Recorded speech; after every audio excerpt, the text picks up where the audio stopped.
আসসালামু আলাইকুম প্রিয় শিক্ষার্থীবৃন্দ। আমার লাইফে শুধু তুফান হবে তুফান। আমি জমিনে থাকতে চাই না, আসমানে উঠতে চাই। এটা ছিল তুফান মুভির একটা ডায়লগ। স্টারদের সাথে আমার দেখার একবার সৌভাগ্য হয়েছিল। যা হোক, কেন এই কথাগুলো বললাম, তোমরা একটা এফবি পেজ দেখতে পাচ্ছ। এই পেজ আমি কিছু পোস্ট দিয়েছি সেকেন্ড পেপার পরীক্ষা শেষ হওয়ার পর। তো চলে একটু দেখে আসি।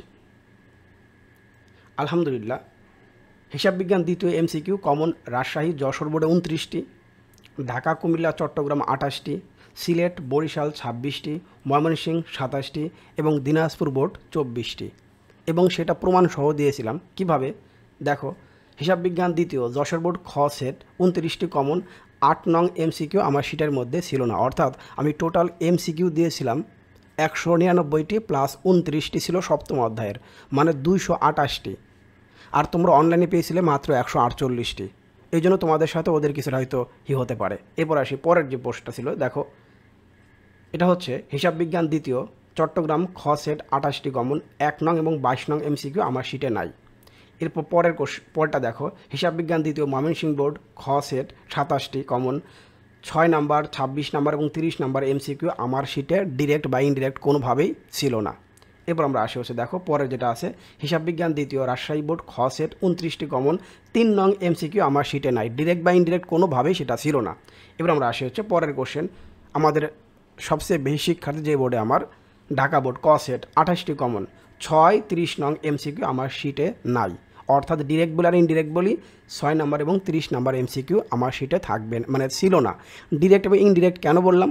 যারা আমার কাছ থেকে এমসিকিউটা ক্রয় করেছিল, পিডিএফ ফাইল ক্রয় করেছিল, তাদেরকে আমি একটা মেসেজ ড্রপ করেছিলাম, সেখানে লেখা ছিল কীভাবে কমন থাকবে।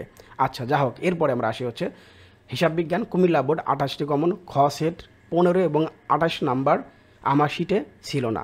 এই ছিল হচ্ছে। এবং দেখো, সর্বপ্রথমে যে আমি দিয়েছিলাম যেটা বলে অ্যাকাউন্টিং সেকেন্ড, আলহামদুলিল্লাহ তুফান হয়েছে লোডিং। তারপরে আমি ওই ওই পোস্টগুলো দিয়েছিলাম। তো চল আজকের মূল ভিডিও স্টার্ট করি। কি বুঝলেন? আমাদের অনেক আগে বলেছিলাম বলে আপনারা অ্যাকাউন্টিং, ফিনান্স, ব্যবসায় সংগঠন, উৎপাদন ব্যবস্থাপনা, এখানে আপনারা শতভাগ কমন পাবেন। তো দেখতেই পেলেন।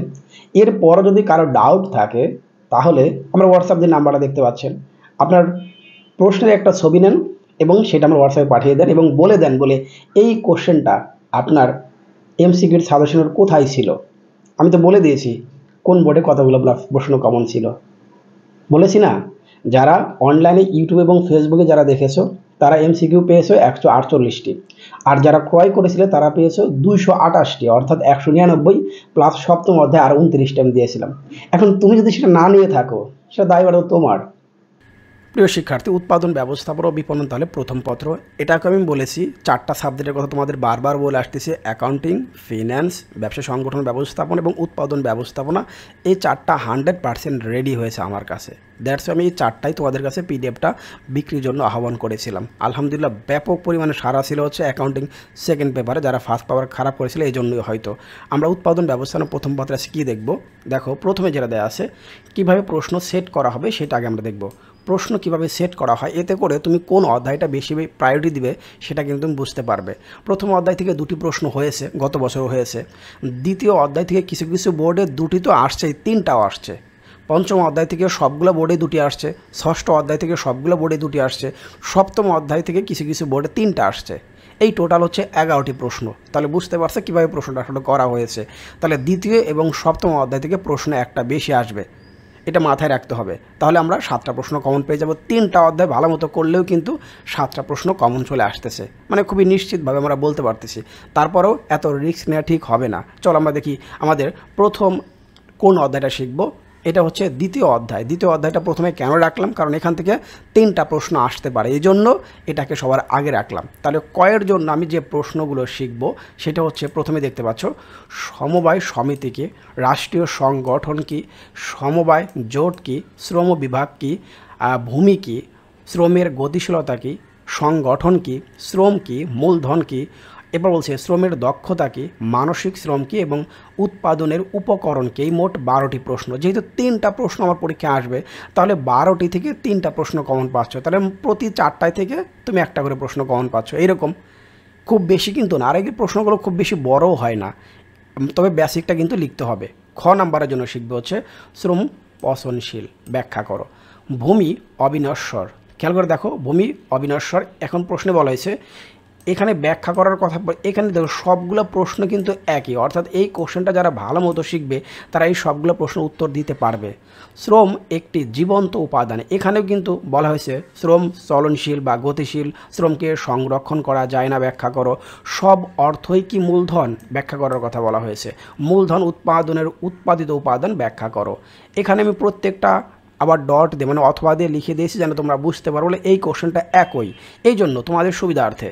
এবং দেখো সর্বশেষ সংগঠন, খেয়াল করে দেখো উদ্দেশ্য কেন্দ্রিক ব্যাখ্যা করো। তাহলে মোট এখানে হচ্ছে 10টি। তাহলে 10টি প্রশ্ন শিখলাম আমরা হচ্ছে ক্ষয়ের জন্য। এরপর আমরা দেখতে পাচ্ছি হচ্ছে সৃজনশীল গ প্লাস ঘয়ের জন্য। এখানে হচ্ছে Dhaka board 2023, Rajshahi board, Jessore board, Chittagong board 2023-এর প্রশ্ন হচ্ছে মোট এখানে দেখতে পাচ্ছি 4টা। আর ঢাকা বোর্ড 22-এর একটা প্রশ্ন, যশোর বোর্ড 22-এর একটা প্রশ্ন এবং চট্টগ্রাম বোর্ড 22-এর একটা প্রশ্ন। এগুলো কি সেম টু সেম প্রশ্ন আসবে পরীক্ষায়? না, সেম টু সেম কখনোই আসে না। এই প্রশ্ন ঢাকা বোর্ড 23-এ কোন টপিককে হাইলাইট করা হয়েছে গ প্লাস ঘয়ের মধ্যে, ওটাকে বেশি বেশি পড়ার কথা বলা হয়েছে। রাজশাহী বোর্ড 23-এ কোন টপিকটা পরীক্ষায় আসছে সেই টপিকটাকে বারবার হাইলাইট করার কথা বলা হয়েছে। সেম প্রশ্ন কখন কি হবে? নিজেকে নিজে প্রশ্ন করেছেন? সেম প্রশ্নই কখনো হয়? মডিফাই করে আসবে। আমি এই 2023-এ এই প্রশ্নটা আসছিল এবং প্রশ্নের গ প্লাস ঘতে এই টপিকটাকে হাইলাইট করা হয়েছে। তাহলে ওই টপিকটা আমি ভালো মতো শিখে নিব। এখন ওই টপিক নিয়ে যেখানেই পরীক্ষায় আসুক না কেন, যে মানে তুমি যে বোর্ডের শিক্ষার্থী হও না কেন, তুমি যেন সেটা অ্যান্সার করতে পারো। এটাই তো সাজেশনের মাহাত্ম্য। তোমরা কী দেখো আমি বুঝতে পারি না, মাঝে মাঝে উল্টোপাল্টা প্লাস এটা কমন তোমরা করো, কিছু বলার নেই। ওকে, এরপরে দেখো পরে যে কোশ্চেন, 7ম অধ্যায় মান ব্যবস্থাপনা। এখান থেকে 3টি প্রশ্ন আসতে পারে বলে আমি এই অধ্যায়টাকে আগে রেখেছি। সৃজনশীল কয়ের জন্য মান নিশ্চিতকরণ কি, বেঞ্চ মার্কিং কি, ওয়ারেন্টি কি, মান কি, সার্বিক বা সামগ্রিক মান ব্যবস্থাপনা কি, মান ব্যবস্থাপনা কি এটা বলা হলো, এবং হচ্ছে মান নিয়ন্ত্রণ কি এবং ISO বা BSTI কি। এরপর আমরা ক্ষয়ের জন্য শিখবো হচ্ছে, দেখো এখানে আমি অথবা কোশ্চেনগুলো দিয়েছি প্রিয় শিক্ষার্থী। মান ব্যবস্থাপনা মুনাফা বৃদ্ধি করে, এর সাথে বাকি 3টা প্রশ্নই তোমার জন্য শিখে নিতে হবে, একই প্রশ্ন বা 2টি প্রশ্ন যেটা বলতেছি। আবার এদিকে দেখতে পাচ্ছ, দেখো এদিকে হচ্ছে ওয়ারেন্টি পণ্যের মান দেখো কোন ব্যয়ের সাথে সম্পর্কযুক্ত, ব্যাখ্যা করো, এটা বলা হয়েছে। নিম্নমানের পণ্য মূল্যায়ন খরচ বৃদ্ধি করে, ব্যাখ্যা করো। মান নিয়ন্ত্রণের মাধ্যমে অপচয় হ্রাস পায়, মান ব্যবস্থাপনার মূল লক্ষ্য হলো গ্রাহকের সন্তুষ্টি বিধান করা। মান নিশ্চিতকরণ ছাড়া ক্রেতার সন্তুষ্টি অসম্ভব, ISO 9000 ধারণাটি ব্যাখ্যা করো। আবার 14000 একটি পরিবেশ বিষয়ক ব্যবস্থাপনা পদ্ধতি, ব্যাখ্যা করো। মান নির্ধারণে দায়িত্বপ্রাপ্ত ISO সংস্থাটির ভূমিকা ব্যাখ্যা করো। মান সনদ কেন প্রয়োজন, বেঞ্চ মার্কিং কীভাবে পণ্যমানের উন্নয়ন ঘটায়। এই হচ্ছে 11টি প্রশ্ন। এবং গ প্লাস ঘয়ের জন্য প্রশ্ন হচ্ছে কুমিল্লা, ঢাকা এবং রাজশাহী এবং চট্টগ্রাম 23 সালের 4টা প্রশ্ন এবং ঢাকা বোর্ড 22-এর একটা প্রশ্ন। দ্যাটস ইনাফ, আর কিছু লাগবে না। এরপর আমরা দেখবো হচ্ছে পরে যে অধ্যায়টা, প্রথম অধ্যায় থেকে 2টি প্রশ্ন থাকবে। 2টি প্রশ্ন এখান থেকে থাকবে। উৎপাদনশীলতা কি, উপযোগ কি, উৎপাদন কি, স্থানগত, রূপগত, সত্যগত, সময়গত, সেবাগত, এই উপযোগগুলো আসলে কি, কোনটার মানে কোনটা কোন কাজে ব্যবহৃত হয়। যন্ত্রের উৎপাদনশীলতা কি, শ্রম উৎপাদনশীলতা সূত্রটি লিখো। ওকে, ক্ষয়ের জন্য শিখবে হচ্ছে, দেখতে পাচ্ছ উৎপাদনশীলতার উপর মুনাফা নির্ভর করে, উৎপাদন কর্মসংস্থান সৃষ্টি করে, উৎপাদন একটি চলমান প্রক্রিয়া, সত্যগত উপযোগ, স্থানগত উপযোগ কীভাবে সৃষ্টি হয়, ব্যাখ্যা করো। উৎপাদন জীবনযাত্রার মান উন্নত করে, ব্যাখ্যা করো। সৃজনশীল ঢাকা, রাজশাহী, বরিশাল এটা 21 সালের প্রশ্নকে প্রাধান্য বেশি দিবে, এবং দিনাজপুর বোর্ড 19 এবং ঢাকা বোর্ড 18 এটা 23 সালের প্রশ্ন। এই অধ্যায়টি না পড়াটাই ভালো হবে। এই তো, যারা PDF ক্রয় করে যাচ্ছ তাদের জন্য বাকি সবগুলো অধ্যায়ই থাকবে। আর এই 3টা অধ্যায় করলে যারা অনলাইন বা ইউটিউবে দেখতে পাচ্ছ, এখান থেকেই 7টা প্রশ্ন পরীক্ষায় তুমি কমন পেয়ে যাবে। এখন তুমি যদি এই কোনো একটা অধ্যায় থেকে অ্যান্সার করতে না চাও, সেটা দায়িত্ব কিন্তু আমার না, সেটা তোমার। কিন্তু বাকি অধ্যায়গুলো PDF যারা ক্রয় করছো তাদের জন্য থাকবে। আমি বারবার বলেছি তোমাদের কাছে, বলে আমি কিন্তু 4টা সাবজেক্ট তোমাদের কাছে PDF বিক্রি করবো।